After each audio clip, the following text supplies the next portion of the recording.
is Theo. I'm here at Powder Mountain, northern Utah on a fairly snowy day. You can tell by the fresh snow that's accumulated on the top of my Headcore 105s. Just so you know, I'm not sponsored by any of the brands I review. These reviews are all unbiased and we give fair and equal evaluation to every ski.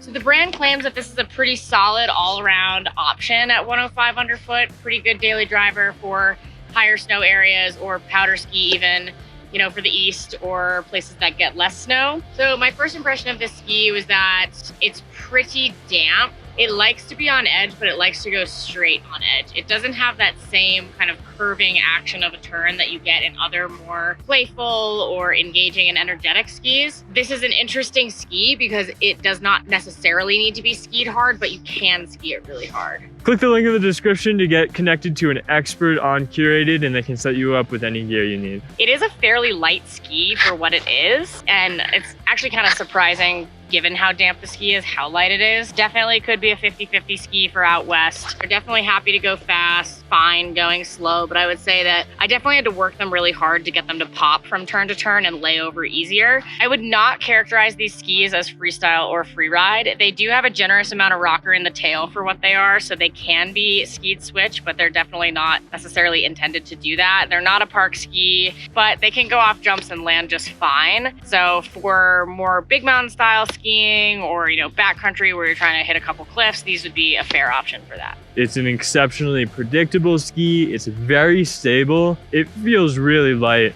agile edge to edge. You don't need to work hard to ski it. And despite being so light, it was fairly damp. Off trail, I had no issues with chatter. It's not a ski that's gonna vibrate a lot. Although I did mainly ski the Core 105, there's a carving ski on groomed terrain. 105 millimeters makes it a good option as a mid-fat powder ski. I would be comfortable taking this on all but the deepest days here in Utah. You could go larger on a day with 1.5 feet plus of snow. I wouldn't choose the Core 105 as a everyday ski, skiing in Vermont, New Hampshire, Maine, Massachusetts. I think it's a bit too wide. I'd go for something like the Core 90. This is a great skier for someone on the West Coast, whether it be in Jackson, Wyoming, Idaho, or somewhere in California. If you get a lot of heavy wet snow, the light weight of the Core might not be preferable. You might not want something with metal through the ski, which this does not have, that will allow you to push around spring snow or coastal heavy wet precipitation.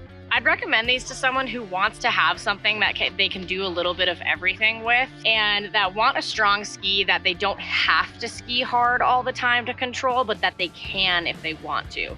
This ski is mellow. If you just kind of take it a little bit easier, it's totally fine with doing that, but you can definitely charge on it and it won't feel unstable at any point. And just like skis, every skier is unique. So if you need any help finding the next setup for you or a second setup or anything like that, please get connected to me or another Curated expert and we'd be happy to help you get set up.